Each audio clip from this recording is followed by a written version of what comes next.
Ini saya keluarkan ke sini supaya mudah ya untuk bisa melihatnya. Pertanyaan dari teman kita saudara Fajar tentang hukum sah atau tidaknya salat Jumat. Tayyib. Sudah paham?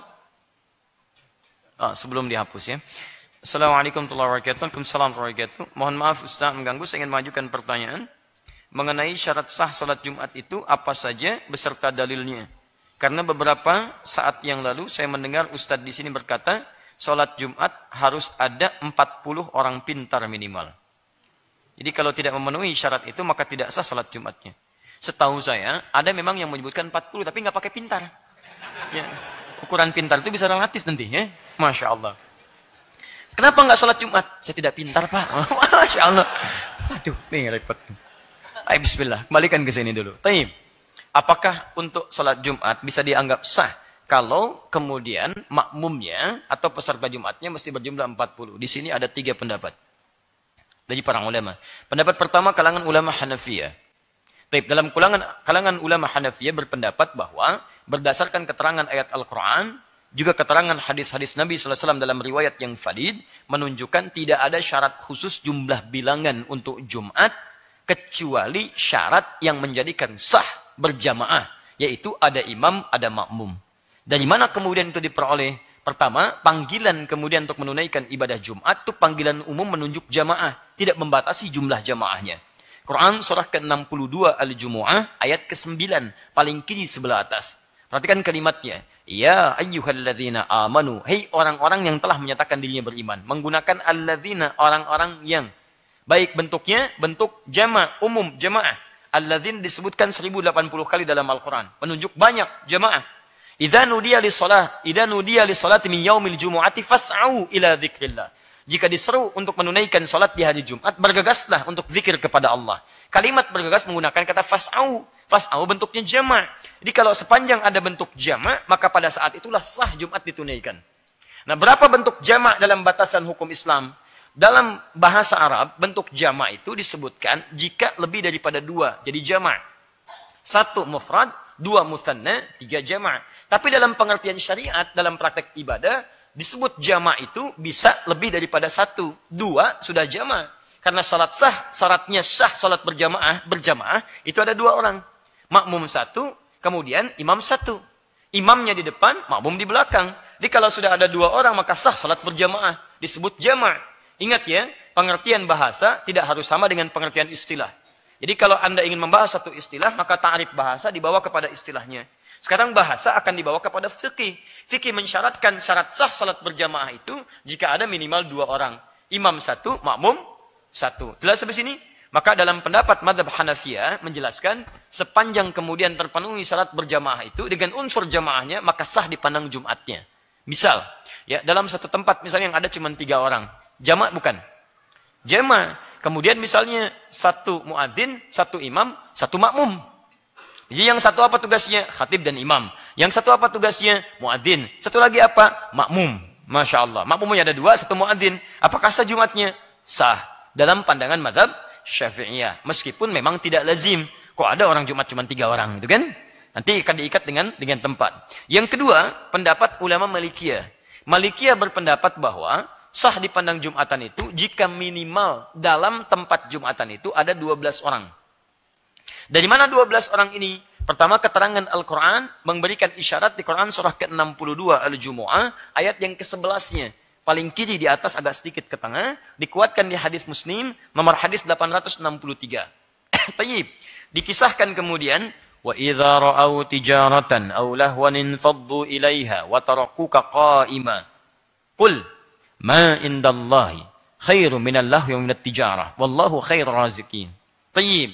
Wa idza ra'au tijaratan, maka tatkala orang-orang yang hadir di Jumat itu melihat kafilah dagang membawa barang dagangan baru.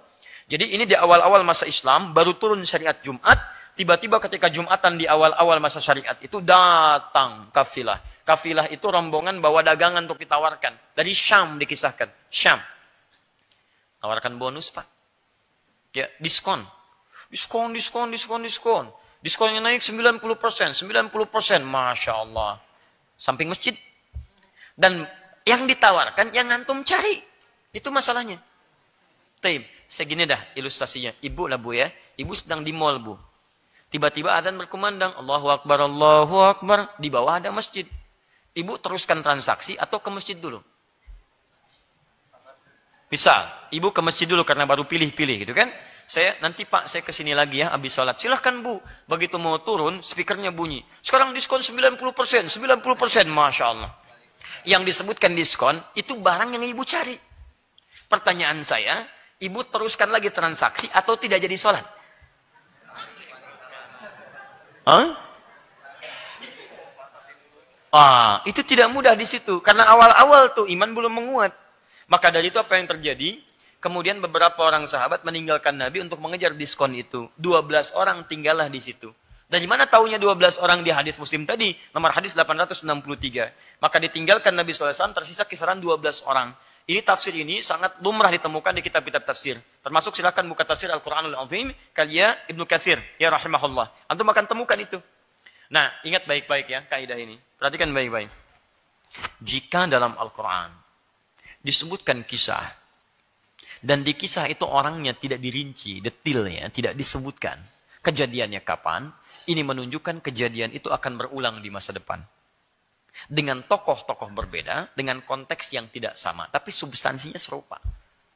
Maka Al-Quran ketika mengisahkan itu menunjuk dua hal. Padahal yang terjadi satu hal pada saat itu. Kata Quran, ada orang-orang yang ketika bersamaan dengan Jumat disibukkan oleh bisnis atau kegiatan yang tidak ada manfaatnya.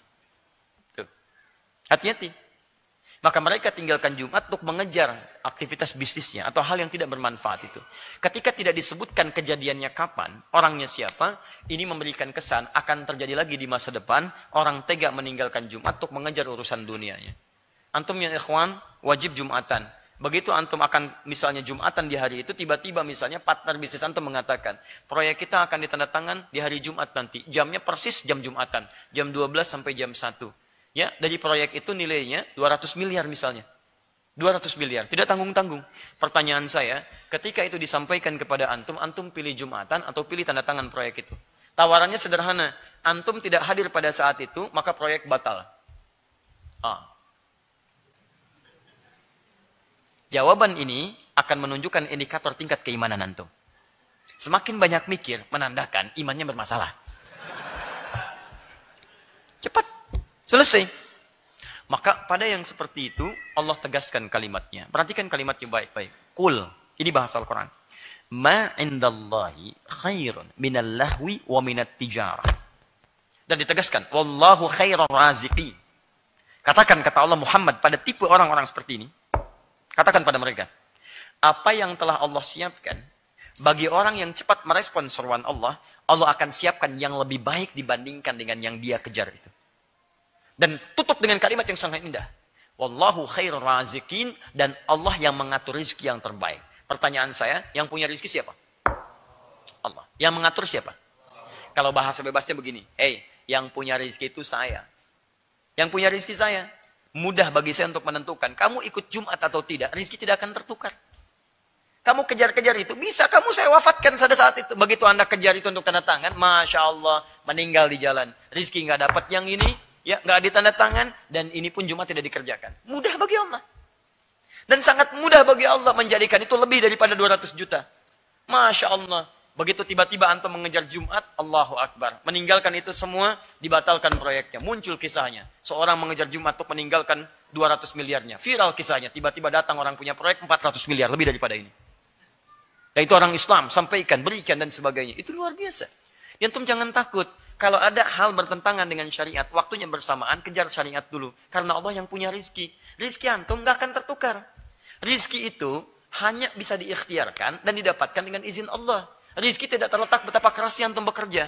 Kalau rizki itu mengalir berdasarkan pekerjaan keras, orang-orang yang punya pekerjaan keras lebih banyak uangnya dibandingkan dengan antum. Tapi ada orang yang berpikir, rizkinya datang. Orang yang begini, rizkinya datang. Orang yang kerja keras, keluar keringat, macam-macam, rizkinya sedikit.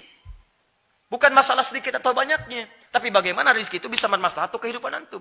Di saran saya, antum jangan pernah gadaikan akhirat antum untuk kepentingan dunia antum. Karena Allah mudah kemudian menghentikan kehidupan antum bahkan sebelum antum mendapatinya. Dan tidak Anda mendapati keduanya. Anda tidak mendapati keduanya. Paham ya? Tayyib. Maka dalilnya di situ menunjukkan kesan 12 orang yang tinggal, kata mazhab Malikiyah, ini menunjukkan dianggap sah Jumatan dengan 12 orang di situ.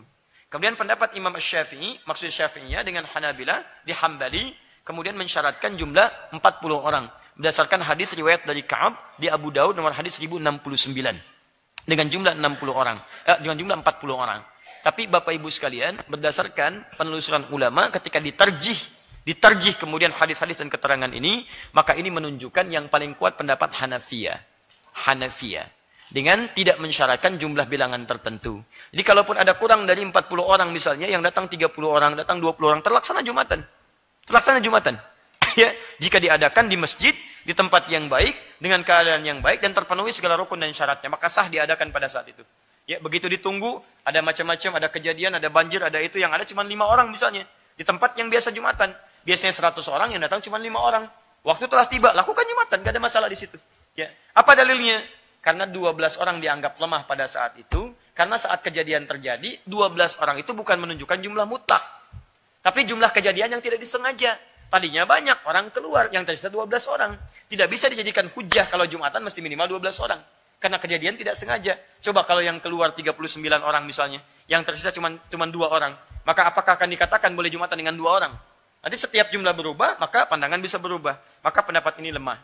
Yang kedua, pendapat dari hadis Ka'ab tadi, di kemudian Abu Daud nomor hadis 1069, itu pun tidak dijadikan ukuran. Karena beliau hanya berkisah saat kami Jumatan, jumlahnya ada 40 orang. Ya, mungkin di tempat ada 40 orang, tempat lain 60 orang, tempat lain 30 orang. Maka ini pun tidak bisa dijadikan hujah sebagai dasar minimal untuk Jumatan mesti ada 40 orang. Jadi singkatnya, jika ada lebih daripada jumlah bilangan yang standar-standar, misal ada 100 orang, 200 orang, itu tidak ada masalah. Tapi kalau kemudian misalnya dalam Jumatan, keadaan tidak wajar, misal terjadi sesuatu, sehingga yang Jumat datang cuma 20 orang, 30 orang, maka itu pun tetap sah ditunaikan dan sah Jumatannya. Wallahu ta'ala alam bisawab. Antum jangan lukiskan di Indonesia. Ada negara-negara di bagian tertentu misalnya, yang umat Islamnya minoritas, tapi masjidnya ada. Ada misalnya. Maka itu pun teman-teman sekalian bisa